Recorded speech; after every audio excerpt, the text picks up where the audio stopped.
ಓಶೋರವರ ಮಣ್ಣಿನ ಹಣತೆ ಪುಸ್ತಕದ ಧ್ವನಿ ಪ್ರಸ್ತುತಿಗೆ ಮತ್ತೊಮ್ಮೆ ತಮ್ಮೆಲ್ಲರಿಗೂ ಸ್ವಾಗತ.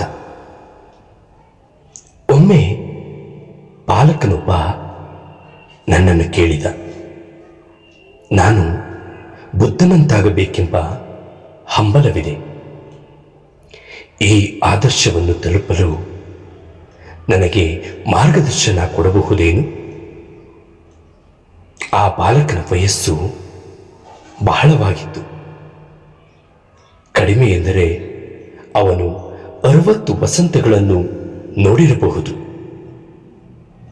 ಆದರೆ ಬೇರೆಯವರಂತೆ ಆಗಲು ಬಯಸುವವನು ಬಾಲಕನೇ ಅಲ್ಲವೇ? ಮತ್ತು ಆತ ಇನ್ನೂ ಬುದ್ಧಿಯಲ್ಲಿ ಪರಿಪಕ್ವಗೊಂಡಿರಲೇ ಇಲ್ಲ. ಪ್ರೌಢತೆಯ ಲಕ್ಷಣವು ತಾನು ಬೇರೆಯವರಂತೆ ಆಗುವುದಲ್ಲ, ಬದಲಾಗಿ ತಾನಾಗಬೇಕೆಂದು ಹಂಬಲಿಸುವುದು. ಬೇರೆಯವರಂತಾಗಬೇಕೆಂದು ಬಯಸಿದಲ್ಲಿ ಹಾಗೆ ಆಗಲು ಸಾಧ್ಯವೇನು? ವ್ಯಕ್ತಿಯು ತನ್ನಂತೆಯೇ ತಾನಾಗಬಹುದಷ್ಟೆ, ಬೇರೆಯವರಂತಾಗಲು ಸಾಧ್ಯವೇ ಇಲ್ಲ. ನಾನು ಆ ವೃದ್ಧನನ್ನು ಬಾಲಕನೆಂದೆನ್ನುವಾಗ ನೀವು ನಗುತ್ತಿರುವಿರಿ. ಆದರೆ ನೀವು ನಿಮ್ಮಲ್ಲೇ ಹುಡುಕಿಕೊಂಡಲ್ಲಿ ನೀವುಗಳು ನಗುವುದಿಲ್ಲ, ಕಣ್ಣೀರಿಡುತ್ತೀರಿ. ಏಕೆಂದರೆ ಆ ಬಾಲಬುದ್ಧಿಯು ನಿಮ್ಮಲ್ಲಿಯೂ ಇರುವುದನ್ನು ನೀವು ಕಾಣುವಿರಿ. ನಿಮಗೂ ಬೇರೆಯವರಂತಾಗಬೇಕೆಂಬ ಬಯಕೆ ಇಲ್ಲವೇನು? ನೀನೇ ನೀವಾಗಬೇಕೆಂಬ ಸಾಹಸ ಮತ್ತು ಪ್ರೌಢಿಮೆ ನಿಮ್ಮಲ್ಲಿ ಇದೆಯೇನು? ಪ್ರತ್ಯೇಕ ವ್ಯಕ್ತಿಯಲ್ಲೂ ಈ ಪ್ರೌಢಿಮೆ ಇದ್ದಿದ್ದರೆ ಬೇರೆಯವರನ್ನು ಅನುಕರಿಸುವ ಸವಾಲೇ ಇರುತ್ತಿರಲಿಲ್ಲ. ಈ ಬಾಲಬುದ್ಧಿಯ ಕಾರಣದಿಂದಲೇ ಅನುಕರಣೆ, ಅನುಯಾಯಿ, ಶಿಷ್ಯ ಮತ್ತು ಗುರು ಇವೆಲ್ಲವೂ ನಿರ್ಮಾಣವಾಗಿರುವುದು ಎಂದೆನಿಸುವುದಿಲ್ಲವೇನು? ನೆನಪಿರಲಿ, ಅನುಕರಣೆ ಮಾಡುವವರ ಬುದ್ಧಿಯು ಅಪ್ರೌಢತೆಯಂತೂ ಹೌದು, ಕುರುಡು ಸಹ. ಆ ವೃದ್ಧ ಬಾಲಕನಿಗೆ ನಾನು ಏನು ಹೇಳಿದೆ? ನಾನು ಹೇಳಿದೆ, ಮಿತ್ರ, ಯಾರು ಬೇರೆಯವರಂತಾಗಬೇಕೆಂದು ಬಯಸುತ್ತಾರೋ ಅವರು ತಮ್ಮನ್ನು ತಾವೇ ಕಳೆದುಕೊಳ್ಳುತ್ತಾರೆ. ಹೇಗೆ ಪ್ರತಿ ಬೀಜದಲ್ಲಿಯೂ ಅದರ ವೃಕ್ಷವು ಅಡಗಿರುತ್ತದೋ ಹಾಗೆಯೇ ಪ್ರತ್ಯೇಕ ವ್ಯಕ್ತಿಯಲ್ಲಿಯೂ ಸಹ ತಾನು ತಾನಾಗುವುದನ್ನು ಬಿಟ್ಟರೆ ಬೇರೆ ಯಾರೋ ಆಗುವುದಕ್ಕೆ ಸಾಧ್ಯವೇ ಇಲ್ಲ. ಬೇರೆಯವರಂತಾಗಬೇಕೆಂಬ ಪ್ರಯತ್ನದಲ್ಲಿ ಒಂದಂತೂ ಆಗುತ್ತದೆ, ತಾನು ತಾನಾಗದಿರುವುದು. ನೀವು ಏನು ಎಂಬುದನ್ನು ಹುಡುಕಿ ಮತ್ತು ಅದರ ಹುಡುಕಾಟದಲ್ಲಿಯೇ ನೀವು ಏನಾಗಬಹುದೋ ಅದರ ವಿಕಾಸವಾಗುತ್ತದೆ. ಇದಕ್ಕಿಂತ ಹೆಚ್ಚಿನ ಯಾವುದೇ ಆದರ್ಶ ಇಲ್ಲ. ಆದರ್ಶದ ಹೆಸರಿನಲ್ಲಿ ತನ್ನ ವಿಕಾಸದ ದಾರಿಯಿಂದ ವಂಚಿತನಾಗಿ ಎಲ್ಲಿಯೂ ತಲುಪದೆ ವ್ಯಕ್ತಿಯು ತೊಳಲಾಡುತ್ತಾನೆ. ಆದರ್ಶದ ಗರ್ಭದಲ್ಲಿ ನನಗೆ ಆತ್ಮಹತ್ಯೆಯು ಕಂಡುಬರುತ್ತದೆ ಅಷ್ಟೆ, ಮತ್ತು ಆತ್ಮಹತ್ಯೆಯೇ ಆಗುವುದು. ನಾನು ಬೇರೆಯವರಂತಾಗಬೇಕು ಎಂಬುದರಲ್ಲಿ ತೊಡಗಿದಾಗ ನಾನೇನು ಮಾಡುವೆ? ನನ್ನನ್ನೇ ಹೊಡೆದುಕೊಳ್ಳುತ್ತೇನೆ, ನನ್ನನ್ನೇ ತುಚ್ಛನನ್ನಾಗಿಸಿಕೊಳ್ಳುತ್ತೇನೆ, ನನ್ನನ್ನೇ ಅದುಮಿಡುತ್ತೇನೆ. ಆತ್ಮಹತ್ಯೆಯಾಗುತ್ತದೆ ಹಾಗೂ ಕ್ರೂರಿಯಾಗುತ್ತೇನೆ. ಏಕೆಂದರೆ ನಾನು ಏನಲ್ಲವೋ ಅದಾಗುವ, ಅದನ್ನು ತೋರಿಸುವ, ಅದನ್ನು ಪ್ರದರ್ಶನ ಮಾಡುವ ನಾಟಕವಷ್ಟೇ ಆಗುತ್ತದೆ. ವ್ಯಕ್ತಿತ್ವದಲ್ಲಿ ದ್ವಂದ್ವತೆಯು ಜನಿಸಿ ಕ್ರೂರತೆಯು ಬರುತ್ತದೆ. ಎಲ್ಲಿ ವ್ಯಕ್ತಿ ತನ್ನನ್ನು ತಾನೇ ವಿರೋಧಿಸಿ ಆರೋಪಿಸಿಕೊಳ್ಳುತ್ತಾನೆ.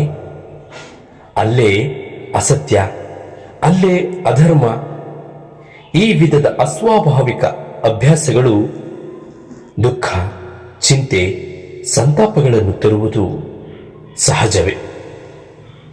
ಈ ರೀತಿಯ ಒತ್ತಡಗಳೇ ಮನುಷ್ಯನಲ್ಲಿ ನರಕವನ್ನು ನಿರ್ಮಿಸುತ್ತದೆ. ತನ್ನ ಸತ್ಯ ಮತ್ತು ತನ್ನದೇ ಸಾಧ್ಯತೆಗಳನ್ನು ಸಾಕ್ಷಾತ್ಕಾರಗೊಳಿಸಿಕೊಳ್ಳುವುದೇ ಆದರ್ಶ ಜನ್ಮ. ಇದರ ಛಾಯೆಯಾಗಿ ಬರುವ ಅನುಶಾಸನ ಸಹಜವಾಗಿರುತ್ತದೆ.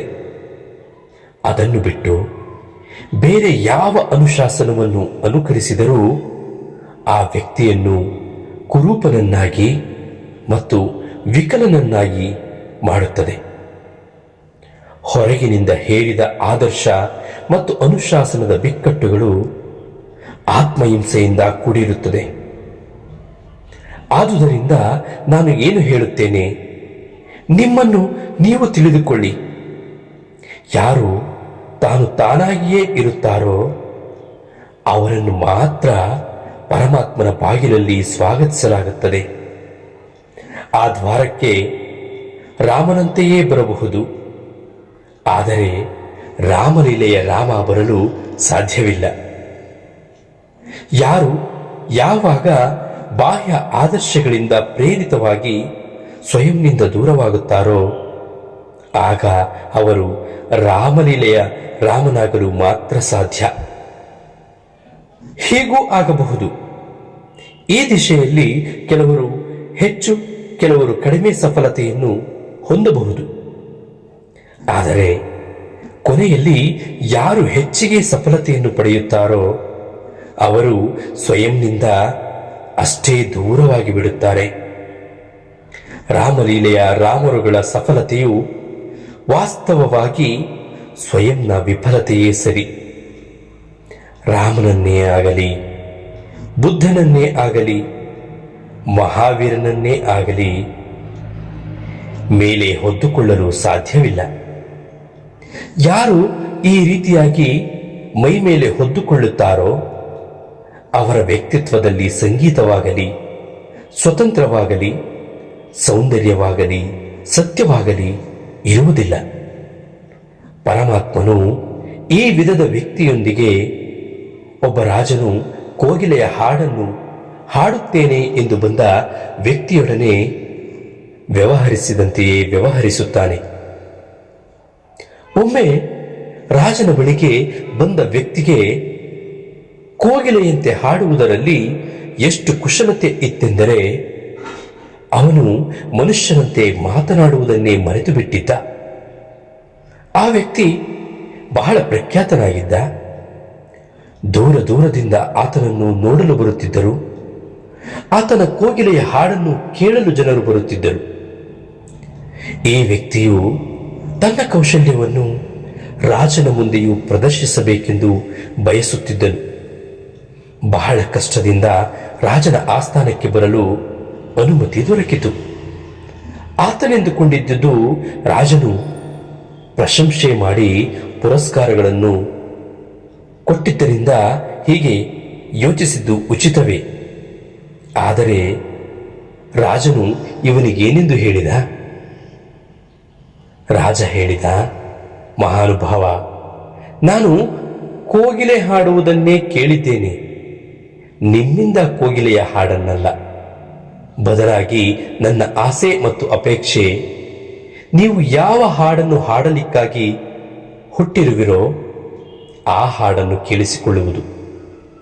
ತಾವು ಹೋಗಿ ತಮ್ಮ ಗೀತೆಯನ್ನು ತಯಾರು ಮಾಡಿ. ಅದು ಯಾವಾಗ ತಯಾರಾಗುತ್ತದೋ ಆಗ ಬನ್ನಿ. ನಾನು ತಮ್ಮನ್ನು ಸ್ವಾಗತಿಸಲಿಕ್ಕಾಗಿ ತಯಾರಾಗಿರುತ್ತೇನೆ. ತಮಗಾಗಿ ಪುರಸ್ಕಾರವೂ ಸಹ ತಯಾರಾಗಿರುತ್ತದೆ. ಖಂಡಿತವಾಗಿ ಜೀವನವಿರುವುದು ಬೇರೆಯವರನ್ನು ನಕಲು ಮಾಡಲಿಕ್ಕೆ ಅಲ್ಲ, ಬದಲಾಗಿ ತಮ್ಮಲ್ಲಿಯೇ ಹುದುಗಿರುವ ಬೀಜವನ್ನು ವೃಕ್ಷವಾಗಿಸಲಿಕ್ಕಾಗಿ. ಜೀವನ ನಕಲಾಗಿರುವುದಕ್ಕಲ್ಲ, ಹೊಸ ಸೃಷ್ಟಿಯನ್ನು ಮಾಡಲಿಕ್ಕಾಗಿ.